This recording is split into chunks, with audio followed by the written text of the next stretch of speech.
नमस्कार दोस्तों, आइए जानते हैं आज राजस्थान की बड़ी खबरें। आज की पहली खबर है कि स्कूलों में होने वाले सूर्य नमस्कार के विरोध में उतरा मुस्लिम समाज। राजकीय एवं गैर राजकीय स्कूलों में 3 फरवरी को होने वाले सूर्य नमस्कार को लेकर मुस्लिम संगठनों की शीर्ष संस्था राजस्थान मुस्लिम फोरम विरोध में उतर आई है। अनेक मुस्लिम संगठनों की ओर से गुरुवार को इस विषय को लेकर प्रेस वार्ता का आयोजन किया गया। फोरम के नाजिमुद्दीन ने कहा कि स्कूलों में सभी धर्म जातियों के बच्चे पढ़ते हैं, ऐसे में किसी एक धर्म से संबंधित क्रियाएं स्कूलों में करवाना अनुचित है। उन्होंने कहा कि हम शारीरिक व्यायाम का विरोध नहीं करते, लेकिन सूर्य की उपासना नहीं करेंगे। साथ ही यदि सरकार नहीं मानी तो कोर्ट जाएंगे और समाज के बच्चे 3 फरवरी को स्कूलों से छुट्टी लेंगे। महाकुंभ भगदड़ में राजस्थान के 2 श्रद्धालुओं की मौत। प्रयागराज में चल रहे महाकुंभ में मची भगदड़ में राजस्थान के 2 श्रद्धालुओं की मौत हो गई, जिनमें से अजमेर की महिला का गुरुवार को ही अंतिम संस्कार हो चुका है। वहीं धौलपुर निवासी बुजुर्ग का शव आज धौलपुर पहुंचने की उम्मीद है। महाकुंभ के दौरान धौलपुर निवासी एक महिला भी लापता हो गई थी, लेकिन वह बाद में सकुशल मिल गई। राजस्थान में गिव अप अभियान की डेट बढ़ी। राजस्थान के खाद्य नागरिक आपूर्ति मंत्री सुमित गोदारा ने कहा कि राज्य सरकार ने गिव अप अभियान की तिथि बढ़ाने का निर्णय लिया है। अभी तक 31 जनवरी अंतिम तिथि थी, पर राज्य सरकार के फैसले के अनुसार गिव अप अभियान की अंतिम डेट 28 फरवरी कर दी गई है। राजस्थान के खाद्य नागरिक आपूर्ति मंत्री सुमित गोदारा ने कहा कि सक्षम और अपात्र व्यक्तियों के लिए गिव अप योजना का लाभ छोड़ने के लिए 1 महीने का अवसर दिया गया है। नाम छोड़ने के तरीके को भी आसान कर दिया गया है। जयपुर मेट्रो में सफर करना हुआ महंगा। जयपुर मेट्रो ट्रेन में सफर करना अब महंगा हो गया है। टिकट की नई रेट शुक्रवार सुबह से लागू हो जाएगी। पहले 2 स्टेशन तक का किराया 6 रुपए था, इसे बढ़ाकर अब 10 रुपए कर दिया है। हालांकि स्मार्ट कार्ड धारकों को 1 से 3 रुपए तक की छूट मिली है। वहीं मानसरोवर मेट्रो स्टेशन से बड़ी चौपट तक जाने के लिए अब 22 की जगह 30 रुपए देने होंगे। लेकिन अच्छी बात यह है कि स्मार्ट कार्ड का उपयोग करने पर 10% की बचत होगी। जयपुर मेट्रो प्रशासन ने किराया बढ़ाने के पीछे तर्क दिया है कि परिचालन एवं अनुरक्षण व्यय में वृद्धि के कारण यह फैसला लिया गया है।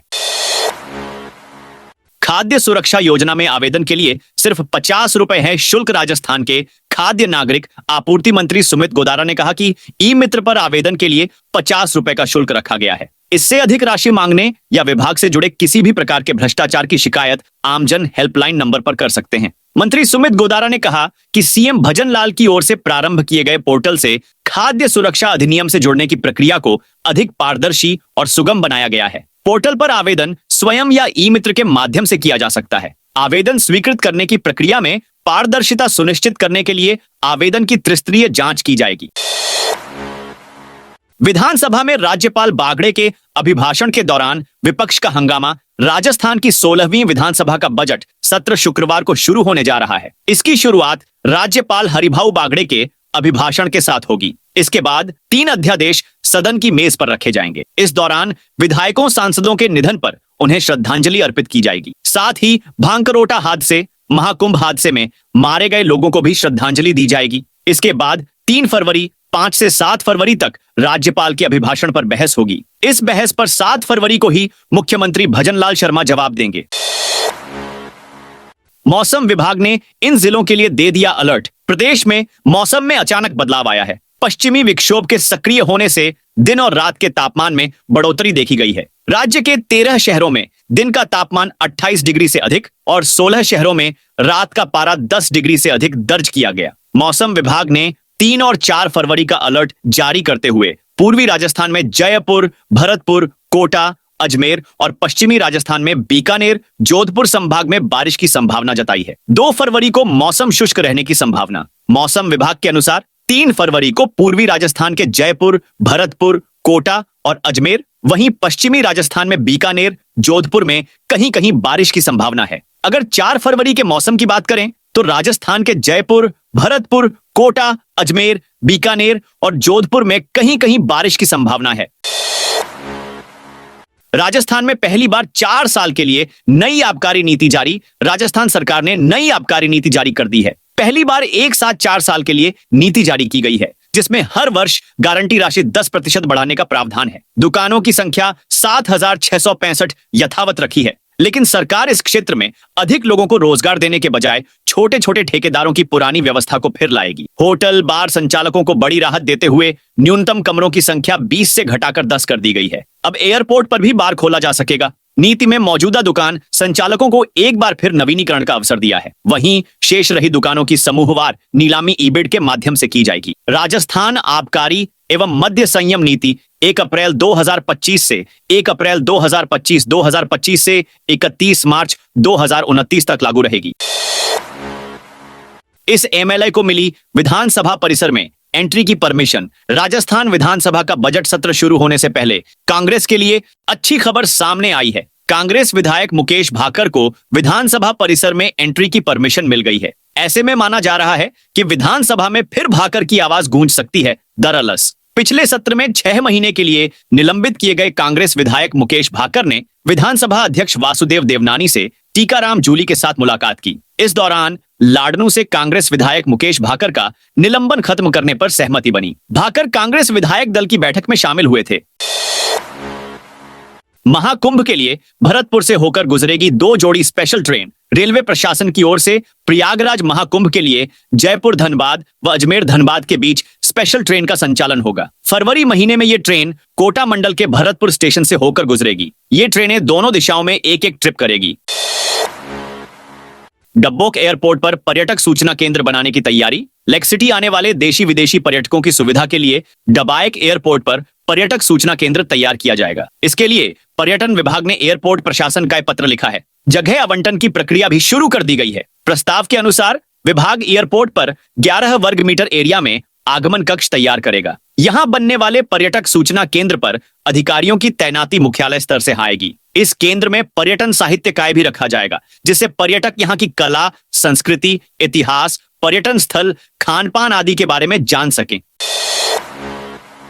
महाकुंभ में भगदड़ पर एमएलए बाल मुकुंदाचार्य का बयान। बाल मुकुंद आचार्य ने कहा कि हो सकता है ये षड्यंत्र हो, यह भी हो सकता है कि किसी ने जानबूझकर ऐसा माहौल बनाया हो, लेकिन इसमें राजनीति करना महापाप है। बाल मुकुंदाचार्य ने कहा कि कुंभ किसी सरकार द्वारा आयोजित कार्यक्रम नहीं है। महाकुंभ हमारे सनातन का विश्व में सबसे बड़ा पर्व है और हजारों वर्षों की प्राचीन परंपरा से चला आ रहा है। लेकिन इस बार कुंभ में इतनी सुंदर व्यवस्थाएं की गई हैं, ऐसा लगता है मानो यह शहर हमेशा के लिए बनाया गया हो। इतनी अच्छी व्यवस्था की हर कोई तारीफ कर रहा है। उन्होंने कहा कि 99 लोग प्रशंसा कर रहे हैं कि एक आदमी बुराई कर रहा है। कांग्रेस और कांग्रेस का आदमी बुराई कर रहा है।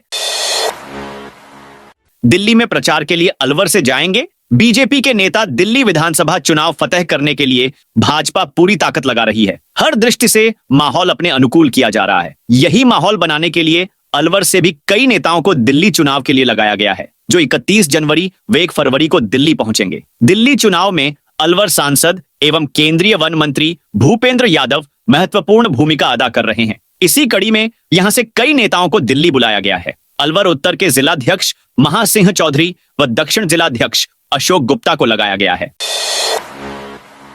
तीसरी बार आबादी क्षेत्र में घुसा पैंथर गुरुवार को फिर आबादी क्षेत्र में आ गया। बाजार की नजदीकी थालोड़ की ढाणी हरदेवाराम बोराण के खेत में दोपहर करीब 11 बजे पैंथर दिखने पर हड़कंप मच गया। सूचना पर मौके पर लोगों की भीड़ जुट गई। वन विभाग की टीम भी मौके पर पहुंची, लेकिन उसे ट्रैंक्युलाइज करने के लिए जयपुर की टीम को पहुंचने में शाम हो गई। जल्द अंधेरा होने पर टीम को सर्च अभियान बीच में ही रोकना पड़ा। टीम के वाहनों से फसलें खराब होती देख काश्तकारों ने भी टीम की कार्यवाही पर ऐतराज जताया। ऐसे में पैंथर के पकड़े नहीं जाने पर आसपास के इलाकों में रात भर दहशत रही।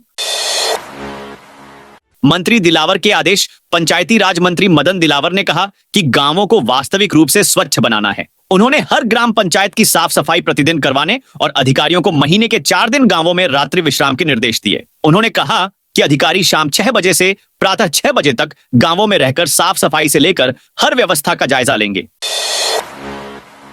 राजस्थान में अब इस भर्ती परीक्षा पर गिरेगी गाज। पिछली कांग्रेस सरकार में हुई सरकारी भर्ती परीक्षाओं में नकल और डमी अभ्यर्थियों के जरिए चयन के मामले लगातार सामने आ रहे हैं। अब जन स्वास्थ्य अभियांत्रिकी जलदाय विभाग ने 387 कनिष्ठ अभियंता पदों पर हुई भर्ती की जांच के लिए एसआईटी गठित की है। मुख्य अभियंता प्रशासन दिनेश गोयल ने कार्मिक विभाग के प्रमुख सचिव के आदेश पर जांच समिति गठित की।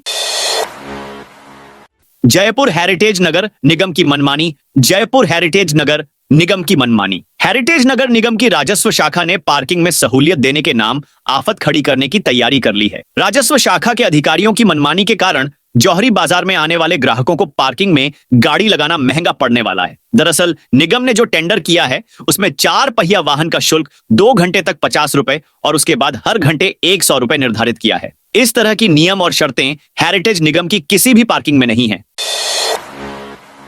15 दिसंबर को जयपुर रैली में गई रोडवेज बस गायब। 15 दिसंबर से यह बस जयपुर रैली में भेजे जाने के नाम से बंद की थी है, जो अब तक चालू नहीं की है। जिस बस का संचालन नहीं होने से लोगों में रोष है। व्यापारी अनिल जैन का कहना है कि इस रोडवेज का संचालन नहीं होने से मजबूरी में लोगों को कोटा में रात रुकना पड़ता है, दूसरे दिन अपने गांव आना पड़ता है। ऐसे में बर्बादी व आर्थिक नुकसान उठाना पड़ता है। पीटीआई भर्ती में फर्जीवाड़ा कर नौकरी लगे 134 शारीरिक शिक्षक बर्खास्त। पीटीआई भर्ती परीक्षा में फर्जीवाड़े से नौकरी हासिल करने वाले 134 शारीरिक शिक्षकों को शिक्षा विभाग ने बर्खास्त कर दिया है। राजस्थान कर्मचारी चयन बोर्ड ने ऐसे 248 अभ्यर्थियों की सूची शिक्षा विभाग को भेजी थी। अभ्यर्थियों को शिक्षा विभाग ने नियुक्ति दे दी थी। बोर्ड की सिफारिश के बाद विभाग ने इनको पद से मुक्त कर दिया है। विभाग दोषियों से वेतन के रूप में दी गई राशि की भी वसूली करेगा। राजस्थान में कामचोर कर्मचारियों पर एक्शन शुरू। आमजन की समस्याओं का राजकीय कार्यालयों में समय पर समाधान हो। कार्मिक पूरे कार्यालय समय में अपनी सीट पर बैठकर काम करे। इसे सुनिश्चित करने के लिए मुख्यमंत्री भजनलाल शर्मा गंभीर हैं। प्रशासनिक सुधार विभाग की टीम ने गुरुवार को सलुम्बर जिला मुख्यालय पर विभिन्न राजकीय कार्यालयों का निरीक्षण कर कार्मिकों के समय पर कार्यालय में आने की जांच की। इस दौरान 47 उपस्थिति पंजिकाओं का निरीक्षण किया गया। इनमें 18% राजपत्रित और 23% अराजपत्रित कार्मिक अनुपस्थित पाए गए।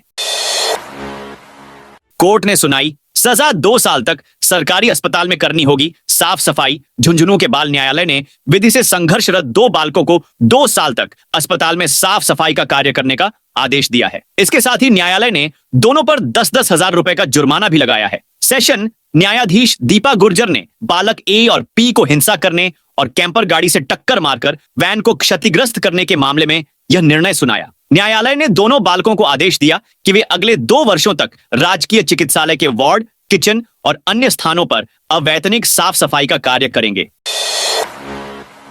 जयपुर में खुलेगा जामडोली थाना। जयपुर कमिश्नरेट में जामडोली थाना खुलने जा रहा है। आगामी कुछ दिनों में जामडोली क्षेत्र स्थित पुलिस चौकी में अस्थायी रूप से यह थाना खोला जाएगा। Police commissioner Biju George Joseph ने कहा कि बाद में थाने के लिए अलॉट होने वाली भूमि पर भवन बनने के बाद इसे वहां शिफ्ट किया जाएगा। नोटिफिकेशन जारी हो गया है।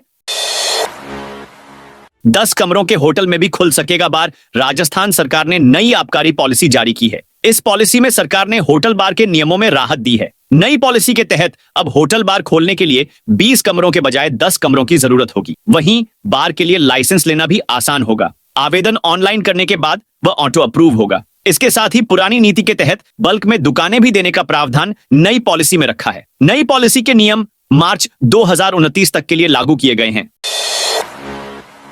राजस्थान विधानसभा का बजट सत्र आज से। राजस्थान विधानसभा के बजट सत्र की आज से शुरुआत होने जा रही है। करीब 40 दिन चलने वाले इस सत्र में बजट फरवरी के दूसरे सप्ताह में पेश हो सकता है। सत्र की शुरुआत से पहले गुरुवार को कांग्रेस और भाजपा के विधायक दल की मीटिंग हुई। इन मीटिंग से बड़े नामों की अनुपस्थिति चर्चा का विषय रही। भाजपा विधायक दल की बैठक में पूर्व सीएम वसुंधरा राजे और मंत्री किरोड़ी लाल नहीं पहुंचे। किरोड़ी लाल मीणा मंत्रिपरिषद की मीटिंग में भी नहीं गए। वहीं कांग्रेस की बैठक में पूर्व सीएम अशोक गहलोत और कांग्रेस के राष्ट्रीय महासचिव सचिन पायलट नहीं पहुंचे। 11,000 से ज्यादा पंचायतों में 2 महीने तक कैंप आने वाले समय में पीएम किसान सम्मान निधि, कृषि विभाग की योजनाएं, किसी प्रकार की सब्सिडी, फसल बीमा आदि का लाभ लेने के लिए फार्मर आईडी जरूरी होगी। यह आईडी फार्मर रजिस्ट्री करवाने से मिलेगी। इसके लिए प्रदेश में ग्राम पंचायत मुख्यालयों पर 5 फरवरी से 31 मार्च तक फार्मर रजिस्ट्री शिविर लगाए जाएंगे। इस दौरान पंचायती राज विभाग, कृषि, राजस्व आदि 5 विभागों की समस्त योजनाओं को फार्मर आईडी से जोड़ी जाएगी। इसके बाद किसी भी योजना का लाभ लेने के लिए जन आधार की तरह फार्मर आईडी भी जरूरी होगी। उदयपुर में 8,062 सदस्य खाद्य सुरक्षा लिस्ट से बाहर। राष्ट्रीय खाद्य सुरक्षा अभियान के तहत पात्र लोगों को लाभान्वित करने तथा अपात्र लोगों को सूची से हटाने के उद्देश्य से राज्य सरकार के गिव अप अभियान के तहत 1945 परिवारों के 8,083 से अधिक लोगों को लाभान्वित किया गया। सदस्यों के नाम खाद्य सुरक्षा योजना सूची से हटाए जा चुके हैं। आज नाम हटाने की आखिरी तारीख है। इसके बाद प्रशासन सर्वे कर अपात्र लोगों को हटाएगा और अपने स्तर पर नाम नहीं हटाने पर उनके खिलाफ कार्रवाई करेगा। मुख्यमंत्री आयुष्मान योजना में आज पंजीयन कराने पर 1 फरवरी से लाभ। मुख्यमंत्री आयुष्मान आरोग्य योजना में वंचित परिवारों को 31 जनवरी तक पंजीयन कराने पर 1 फरवरी से योजना का लाभ मिलेगा। सीएमएचओ डॉ छोटेलाल गुर्जर ने बताया कि जिले में कुल परिवारों में 90% मुख्यमंत्री आयुष्मान आरोग्य योजना में कवर हो चुके हैं। वंचित परिवार 31 जनवरी तक योजना में पंजीकरण करवाकर 1 फरवरी से ही योजना का लाभ ले सकते हैं। पंजीकरण नहीं कराने वाले परिवारों को इसके बाद 1 मई से योजना का लाभ मिलेगा। नर्सिंग और पैरामेडिकल भर्ती को लेकर जयपुर में प्रदर्शन। जयपुर में राजस्थान संयुक्त मोर्चा संघर्ष समिति के नेतृत्व में नर्सिंग और पैरामेडिकल कर्मियों ने गुरुवार को स्वास्थ्य भवन में धरना प्रदर्शन किया। प्रदर्शनकारियों की मुख्य मांग आगामी भर्तियों को बोनस और मेरिट के आधार पर करने की थी। प्रशासनिक कारणों से शहीद स्मारक पर निर्धारित धरना स्थगित होने के बाद पुलिस प्रशासन ने प्रतिनिधिमंडल को मुख्यमंत्री कार्यालय भेजा। मुख्यमंत्री की अनुपस्थिति में उनके ओएसडी से वार्ता हुई, जिन्होंने बोनस मेरिट आधार पर भर्ती को लेकर सकारात्मक रुख दिखाया। हाउसिंग बोर्ड के 3 कर्मचारी सस्पेंड। राजस्थान हाउसिंग बोर्ड ने आज आदेश जारी करते हुए घूस लेने वाले जूनियर लॉ ऑफिसर जेएलओ प्रशांत गुप्ता को सस्पेंड कर दिया है। इसके साथ ही जांच प्रभावित नहीं हो, इसे देखते हुए बोर्ड प्रशासन ने गुप्ता के साथ साथ 2 सहायक लेखाधिकारियों को भी निलंबित किया है। तो दोस्तों, यह थी आज राजस्थान की बड़ी खबरें। आप इस वीडियो को अभी कौन से जिले से देख रहे हैं, उस जिले का नाम बताइए।